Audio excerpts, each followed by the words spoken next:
भगवान परशुराम जी के यादगार के दिवस पर मैं उनको नमन करता हूं, क्योंकि वो भगवान के नाम से इसलिए हम जानते हैं कि वो ब्रह्म ज्ञानी थे, बहुत विद्वान थे, शस्त्र में भी विद्वान थे, शास्त्र की कला भी उनके पास थी। और अपने विचार के साथ अगर किसी का तालमेल न खाए, अगर किसी के ऊपर अन्याय हो रहा है तो अन्याय के विरुद्ध अपना हथियार उठाने में उन्होंने कभी भी संकोच नहीं किया। बड़े से बड़ा उन्होंने ऐसा कर्म कर डाला जो आज हमारे लिए आदर्श के रूप में, सिद्धांत के रूप में जिसको हम अपना सकते हैं। तो ऐसे अवसर पर मैं उस महान प्रक्रमी, तेजस्वी और गरीबों के उद्धारक भगवान परशुराम जी को अपनी ओर से, हरियाणा सरकार की ओर से, हरियाणा की जनता की ओर से नमन करता हूं। और मुझे इस बात की खुशी है कि जो ब्राह्मण समाज है भगवान परशुराम जी के चिन्हों पर चलने वाला, जैसे कहा कि कुछ जन्म और जाति से पहचान नहीं होती है ब्राह्मण समाज की। ब्राह्मण समाज जैसा एक शब्द का अर्थ अगर निकाला जाए, ब्रह्म जानाति ब्राह्मणः, जो ब्रह्म को जानता है वो ब्राह्मण है। जो भगवान के दर्शन करा सके वो ब्राह्मण है। ब्राह्मण को ज्ञान है, ज्ञान भक्ति भाव वो सिखाता है, सदाचार वो सिखाता है, शिक्षित वो करता है, कुशलता वो सिखाता है। बहुत से ऐसे गुण होते हैं व्यक्ति के, उन गुणों को आगे बढ़ाने के लिए और समाज को एक दिशा देने का काम ये हमारा समाज करता है। और हां, अन्याय के साथ लड़ाई का काम भी भगवान परशुराम जी की सोच की देन है। अन्याय सहन नहीं करना है। जीवन के अंदर वर्गों का संघर्ष चलता रहता है, तो अन्याय के प्रति सचेत होकर के उसका मुकाबला करना। आखिर तो हमारे देश की आजादी जब हमने प्राप्त की तो कितने लोगों ने उसके अंदर संघर्ष करके अपने जीवन का बलिदान दिया। वीर सावरकर जी का नाम ले लो, मंगल पांडे के जैसे नाम की बात आई, कितने ही महापुरुष इस काम में आगे रहे। ब्राह्मण समाज के भी वीर जवानों का, बलिदानियों का बहुत बड़ा योगदान उसमें रहा है, उसमें कोई कमी नहीं रही है। तो मैं समझता हूं ब्राह्मण समाज का दर्जा समाज में एक ऊंचे दर्जे के नाते जो रखा गया है, उस दर्जे को हम सब मेंटेन रखेंगे और उस दिशा में आगे चलते रहेंगे। ज्ञान, धैर्य, उच्च चरित्र, मानव मात्र के कल्याण की जो बात है ये लगातार हम करते रहेंगे। आज जैसा मैंने बताया कि खालसा पंथ की नींव रखते समय और उसमें स्थापना में पहले जो 2 शहादत दी गई थी, भाई मतीदास जी, भाई सतीदास जी, ये ब्राह्मण थे।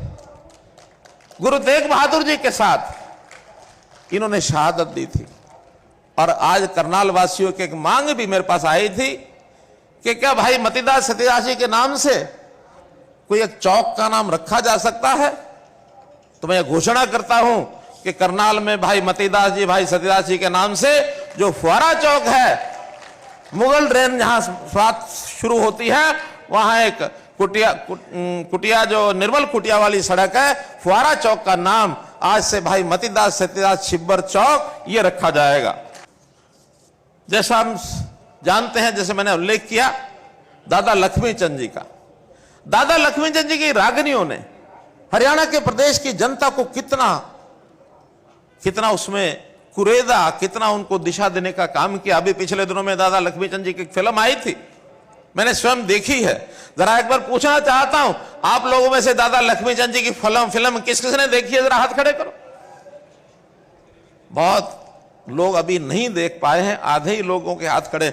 मेरा निवेदन है आपसे कि दादा लक्ष्मीचंद जी का अभी तो भाग 1 आया है, भाग 1 और भाग 2 दोनों देखने चाहिए। उनकी जीवन से, उनकी रागनियों के माध्यम से हमें बहुत कुछ मिलता है। और हमने तो दादा लक्ष्मीचंद जी को एक मान सम्मान दिया है। हमारी एक यूनिवर्सिटी रोहतक में विजुअल आर्ट्स की एक यूनिवर्सिटी है, रामविलास जी ने हमें कहा कि इसका नाम दादा लक्ष्मीचंद जी के नाम से, हमने उसी समय स्वीकार किया, रामविलास जी उस यूनिवर्सिटी का नाम दादा लक्ष्मीचंद जी के नाम से वो यूनिवर्सिटी अब कहलाएगी। तो इस प्रकार से हम संतों महापुरुषों के इस काम लगातार इसमें लगे हैं, कर रहे हैं। हमारा इतना ही मानना है कि हम जो समाज के लोग हैं, सर्वस्व समाज को अपना मान करके चले। हम कभी भी विचार न करें कि हमारी एक जाति अलग है। हम सारे समाज को दिशा देने का काम ये ब्राह्मण समाज का है। अगर मैं इतिहास के एक पन्ने पर जाता हूं तो आचार्य चाणक्य को उनके पिताजी ने कौटिल्य का नाम दिया। एक विद्वान अर्थशास्त्री बहुत बड़े हुए। हमारे इतिहास में बहुत सी घटनाएं उनके नाम से आती हैं। एक घटना यह भी है कि उन्होंने, और जब राजा का चयन हो रहा था तो उन्होंने चंद्रगुप्त का नाम लिया। और आपकी जानकारी के लिए मुझे भी बहुत देर में जानकारी मिली कि राजा चंद्रगुप्त अनुसूचित जाति से संबंध रखते थे। यानी आचार्य चाणक्य एक अच्छे व्यक्ति को, जो देश को कुछ न्याय प्रता दे सकता है, उसकी पहचान की किसी जाति से हो तो इसमें जातियों का उल्लेख नहीं होता है। हम पूरे समाज को, मैंने तो 2014 में जब पहला चुनाव करनाल से लड़ा, एक नारा दिया था, हरियाणा एक, हरियाणवी एक। हरियाणा एक है तो सारे हरियाणियों मिलकर के करेंगे, हम जाति पाति के भेदभाव में नहीं चलेंगे। तो इसलिए मित्रों, हमको यह विषय भी ध्यान रखना है। और जहां तक आचार्य चाणक्य की बात है, कभी कभी ये भी आता है कि इनके ऊपर जितना शोध होना चाहिए उतना शोध नहीं हो रहा। तो मैं एक घोषणा और करता हूं कि महर्षि दयानंद यूनिवर्सिटी, उसमें आचार्य चाणक्य के नाम से एक चेयर स्थापित की जाएगी, ताकि उनका जो है पूरे मान सम्मान के साथ उनके किए हुए कामों के ऊपर ध्यान हो और आचार्य चाणक्य के बारे में पूरी खोजबीन करके और समाज को हम दिशा दे सकें। इसलिए मित्रों भाइयों, वो जमाना चला गया कि जो कुछ लोगों के जिम्मे हम लगाते हैं और वो उसकी गरीबी में से निकालते हैं। हाँ, एक विषय जरूर मुझे ध्यान में आता है कि हमारे जो पुजारी हैं, हमारे जो पुरोहित हैं, इनकी आज जो दशा है वो कोई बहुत अच्छी नहीं है। हमारे मंदिरों में पूजा करते हैं, पुरोहित घरों में जाकर के परिवार कल्याण के लिए यज्ञ कराते हैं, बाकी सब कराते हैं। तो मैं आज एक घोषणा करता हूं कि पुजारी और पुजारी पुरोहित के कल्याण बोर्ड की मैं घोषणा करता हूं, ताकि इन सबको उचित मानधन मिले। और उसमें भी इनका जो काम है, एक पुजारी को कुशल वर्कफोर्स, एक कुशलता के नाते, जैसे अलग अलग पे स्केल होते हैं, तो एक कुशलता के आधार पर इनका मिनिमम वेजेस, न्यूनतम आय, इसको फिक्स किया जाएगा, ताकि इससे नीचे किसी पंडित पुजारी या जो पुरोहित का काम करने वाले लोग हैं उससे नीचे पैसा न मिले। हम एनफोर्स करेंगे कि इनको वो पैसे का लाभ इनको मिले।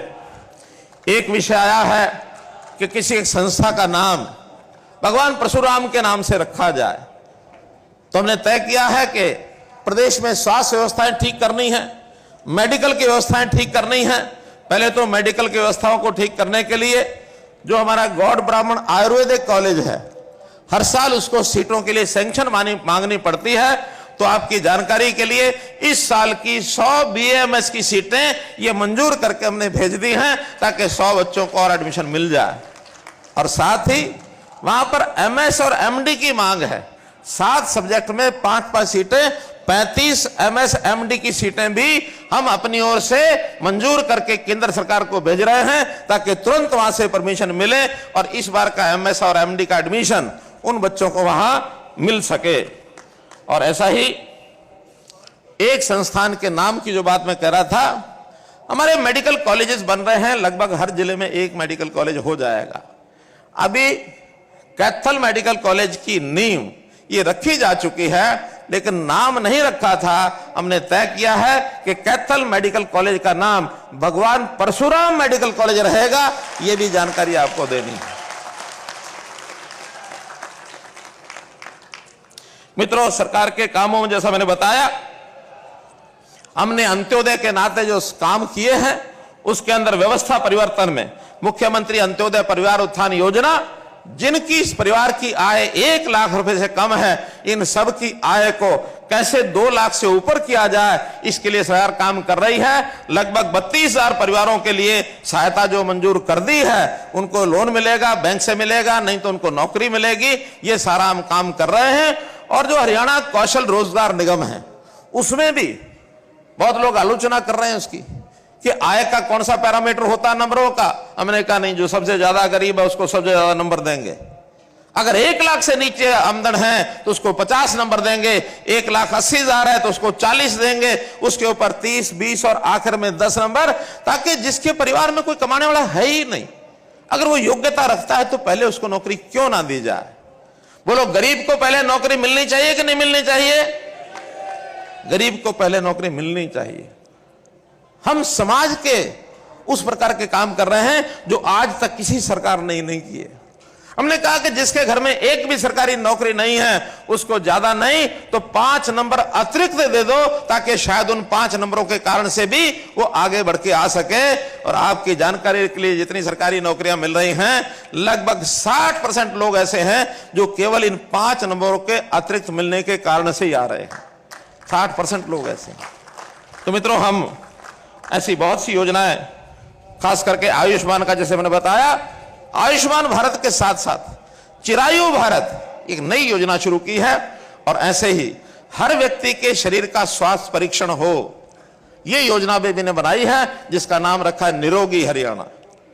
अब इसमें क्योंकि बहुत सी व्यवस्था करनी पड़ती है, जो हमारे हॉस्पिटल्स हैं, चाहे वो सामुदायिक स्वास्थ्य केंद्र हैं, CHCs, PHCs, डिस्पेंसरीज, सब जगह उनके परीक्षण की व्यवस्था की जाएगी, ताकि अगले 1 साल के अंदर अंदर जब भी जो जहां जाएगा उसका परीक्षण होगा। 1,25,00,000 लोगों का परीक्षण इस साल के अंदर हो जाएगा, आधी से ज्यादा आबादी, ताकि किसी को कोई बीमारी हो गई प्रारंभ में उसको चेक किया जा सके और उसको इलाज की तरफ आगे बढ़ सके। मित्रों, भाइयों बहनों, नौकरियों के मामले में हमने जो पारदर्शी काम किए हैं उसका सर्व और बहुत बड़ा बोलबाला है।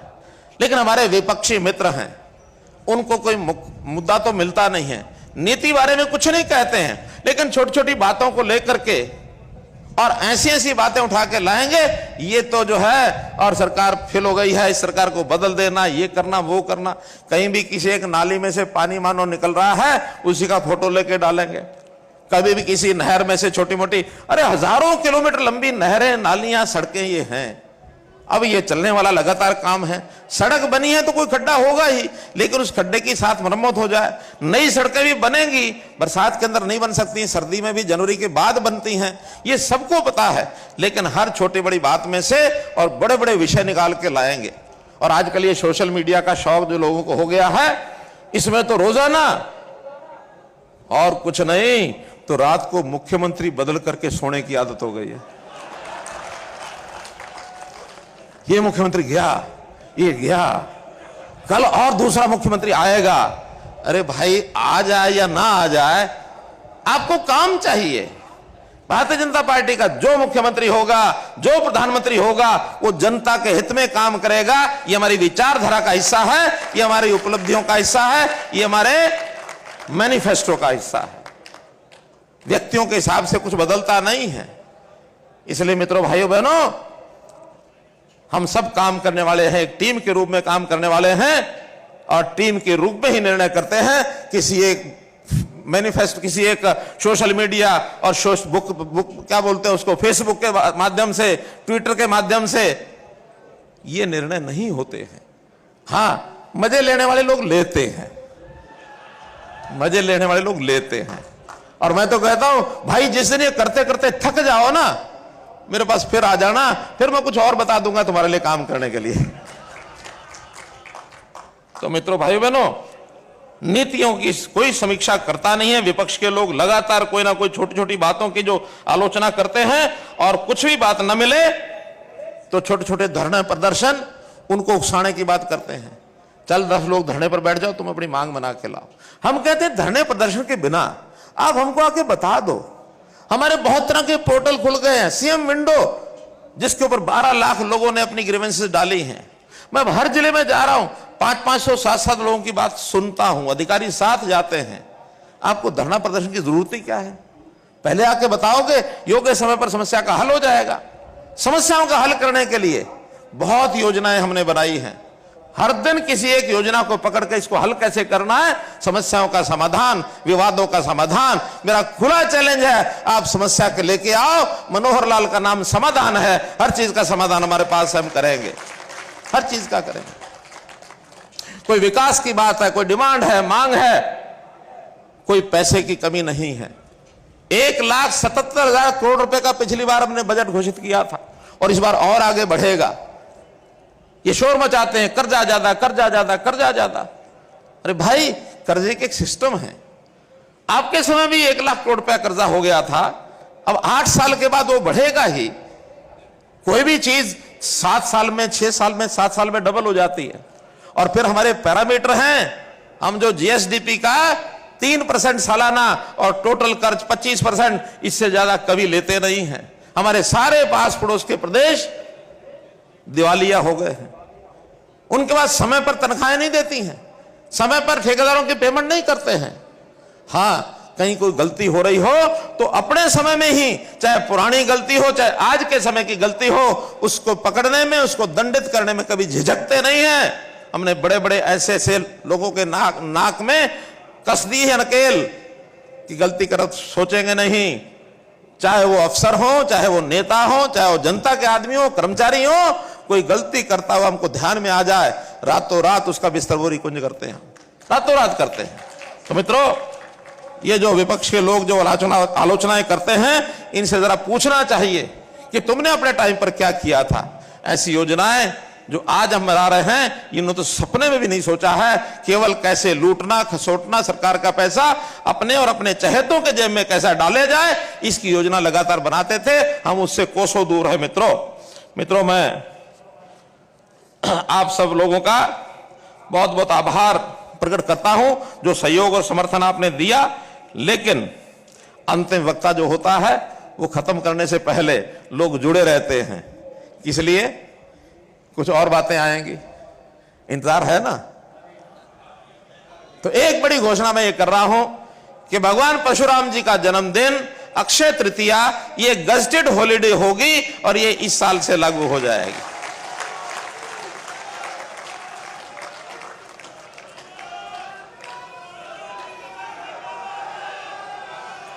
इसी प्रकार एक विषय आया है पैरावर की जमीन का। अरे कर रहे हैं, सुन तो लो, सारी सुनोगे कि नहीं? अभी सारी सुनोगे कि नहीं? क्या छुट्टी नहीं चाहिए? छुट्टी नहीं चाहिए? अरे छुट्टी वापस ले लेता हूं मैं अगर नहीं चाहिए तो। अच्छा सुनो, अरे सारी बोल रहा हूं, सारी आखिर तक तो सुनोगे कि नहीं? आखिर तक नहीं सुनोगे? आखिर तक सुनो, बैठो सुनो। इसी प्रकार जो ये पैरावर की जमीन का विषय आया है, पैरावर की जमीन आपको पता है ये झगड़ा आज का नहीं है। ये डिपार्टमेंट और हमारे सामाजिक संस्थान जो भी वहां रोहतक का संस्थान है उसका झगड़ा ये 2013 में शुरू हुआ था। 13 तक 2 बार इसको एक बार एक्सटेंड किया गया। 2 साल पहले टाइम था, 4 साल तक बिल्डिंग बनी नहीं। फिर उसके बाद इसके ऊपर पैसा वो नहीं भरा गया तो लगातार बढ़ता चला गया और एक नोटिस को कैंसिल करने का आ गया। डिपार्टमेंट भी गांव की बजाय शहर का हो गया। एचएसवीपी ने वो जमीन जो है एक्वायर कर ली। एक्वायर करने के बाद उन्होंने भी अपना खर्चा शुरू कर दिया, तो आखिर में ये झगड़ा शुरू हुआ। मैं 2019 में गॉड ब्राह्मण कॉलेज में गया था और उस समय ये सारा विषय समझ में आया। उससे पहले हमको भी बताया नहीं किसी ने, और इस समस्या को हल करने के लिए मैंने हाँ भी की थी। और अगर गॉड ब्राह्मण कॉलेज के संस्था के लोग यहां बैठे हों तो 51 लाख रुपए उसमें दे के भी आया था मैं। बताओ, गॉड ब्राह्मण कॉलेज के लोग बैठे हैं, दे के आया था ना। और वो 51 लाख आज तक भी खर्च नहीं कर पाए हैं, बैंक में यूं का यूं पड़ा है। और शायद 11 लाख रुपया और भी किसी ने दिया था। रामविलास जी 11 लाख दे के आए, ओम प्रकाश धनखड़ दे के आए। तो हम चाहते हैं कि वो कॉलेज संस्थान आगे बढ़े, लेकिन जब झगड़े होते हैं तो विभाग में से चीजों को ठीक कराने के लिए टाइम लगता है। अब खैर कहानी में जाने की आवश्यकता नहीं है, वो समस्या का हल हो गया है। वो जमीन पैरावर की गॉड ब्राह्मण कॉलेज को मिलेगी, ये तय है। और एक नई बात बता रहा हूं इसमें, और एक नई बात बता रहा हूं, क्योंकि इस झगड़े में 2009 से ये जमीन लीज पर ली गई थी, 2042 में खत्म होनी थी। अब चूंकि 13 साल उसमें बीत गया, कुछ हुआ नहीं, बाकी चीजों की भरपाई तो कर लेंगे, 13 साल कैसे उसमें से भरपाई करेंगे? इसके लिए किसी समाज के व्यक्ति के पास जवाब नहीं है। मैं जवाब लेके आया हूं कि अब 2022 से नए सिरे से और 33 साल के लिए 2055 तक इस लीज को रिन्यू किया जाएगा,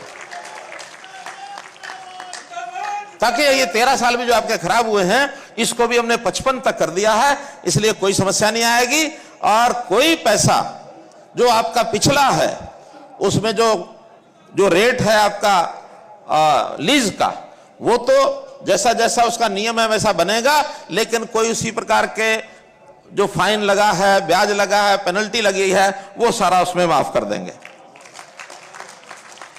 तो इसी प्रकार मित्रों,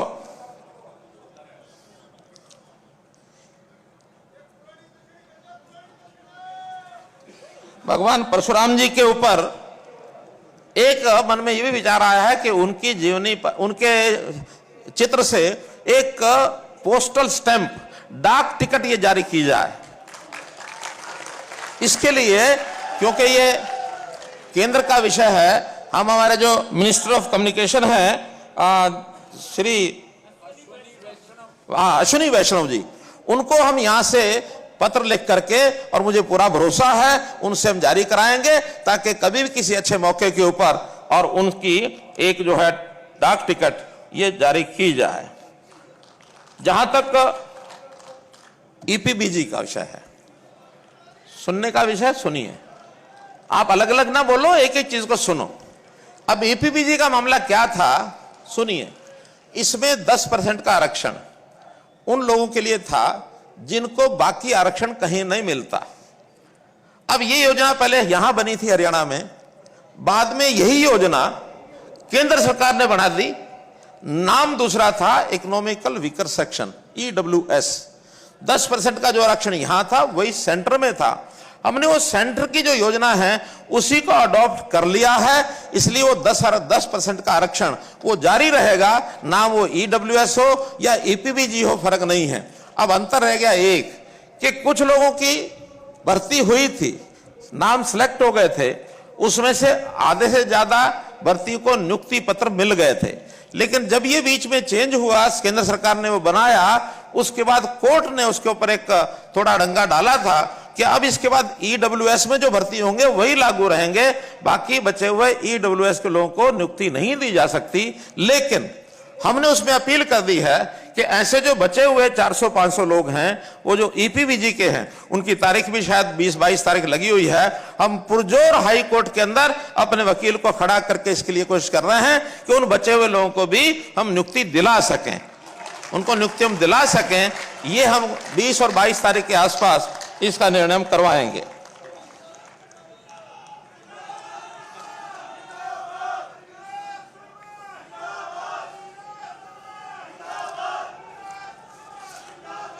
अब मित्रों, एक जो विषय रह गया है जिसके बारे में अभी नीचे से आवाज उठ रही थी, और वो विषय है डोलीदार।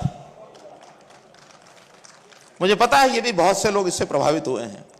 ये जब डोलीदार का कानून बना था उस समय इस पर बहुत ज्यादा ध्यान नहीं दिया गया। बाद में जब ये कोर्ट में चैलेंज हुआ तो उसके अंदर कई बातें आई, हमने एक अमेंडमेंट उसमें किया ताकि कोर्ट का जो रास्ता साफ कर दें। अब जो साफ हो गया है वो आपको बता रहा हूं कि इसके अंदर 2 हिस्से हैं। एक प्राइवेट जमीन जो लोगों ने अपने पंडितों को, डोलीदार, भोंडीदार, जो भी कुछ नाम रखे हैं, उनको दी हुई है। एक है जो सरकारी जमीन है, पंचायती जमीन है या नगर पालिकाओं की जमीन है, वो भी उन्होंने दे दी। अब जो एक्ट बना करके केंद्र की भी मोहर उस पर लग गई है, वो अभी कुछ दिन पहले ये फैसला हो गया है कि जो प्राइवेट जमीन है, लगभग 1700 कुछ एकड़ है, जो बहुत गरीब छोटे छोटे परिवारों को और मिली हुई है गांव के अंदर, वो सारी प्राइवेट जमीन का जो डोलीदार का एक्ट है वो फाइनल करके वो जमीन छूट गई, वो उनको दे दी है। जहां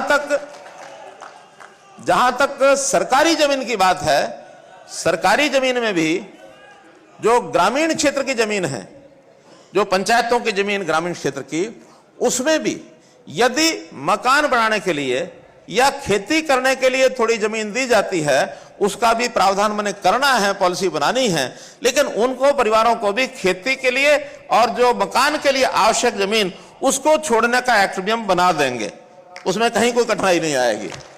इसलिए लेकिन जहां तक बहुत जिन्होंने धंधे व्यवसाय करने हैं, जिन्होंने करोड़ों की जमीनें वो लेकर के कुछ ने बेच भी दी हैं, कुछ ने बेचने का काम कर रहे हैं, उसके लिए थोड़ा कठिनाई आएगी। और मैं समझता हूं समाज सब बातों को समझता है।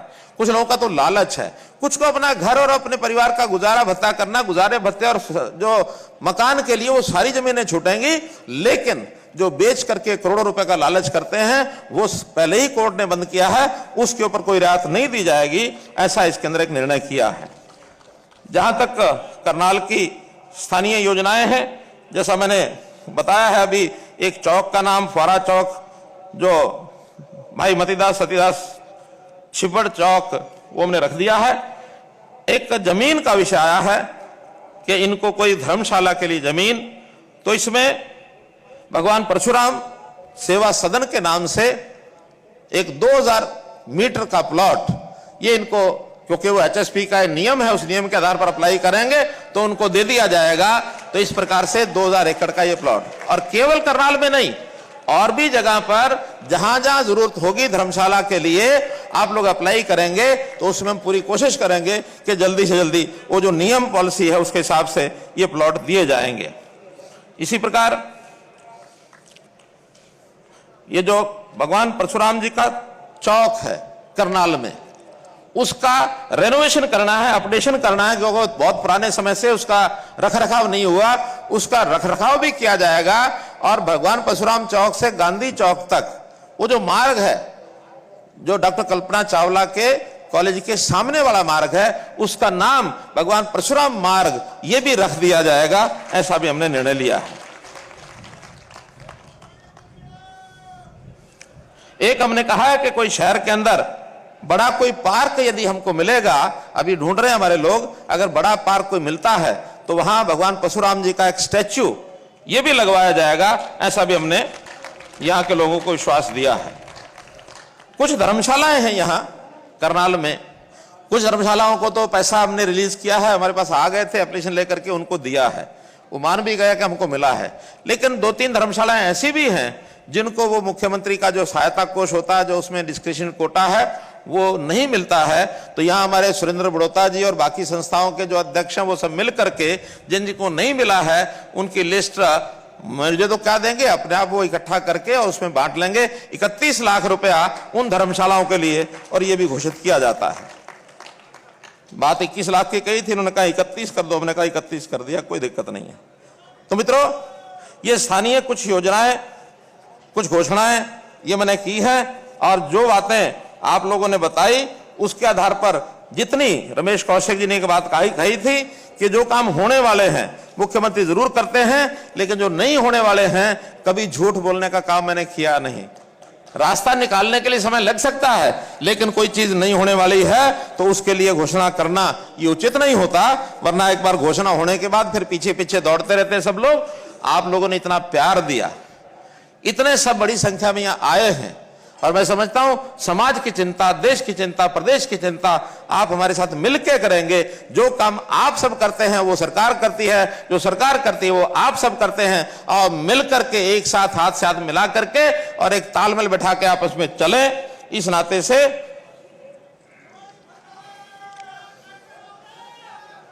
नाते से जो जो डिमांड्स हमारे नेताओं ने, सांसदों ने, चाहे हमारे रामविलास जी शर्मा पूर्व मंत्री हैं, चाहे सांसदों में संजय भाटिया जी हैं, हमारे अरविंद शर्मा जी हैं, डीपी वत्स जी हैं, रमेश कौशिक जी हैं, या अभी जो हमारे साथ जुड़ गए इंडिपेंडेंट इस नाते से बन रही, वो सांसद बने होंगे लेकिन वो पार्टी के साथ जुड़ गए हैं, इसलिए हमने भी उनको सांसद बनाने में सहयोग किया। कार्तिकेय शर्मा जी हैं, और जो हमारे विधायक और मंत्री हैं, जैसी जैसी उन्होंने सजेशन दिए वो सारे सजेशन के हिसाब से हमने ये सब मांगे मान ली हैं। बहुत बहुत धन्यवाद, बहुत बहुत आभार।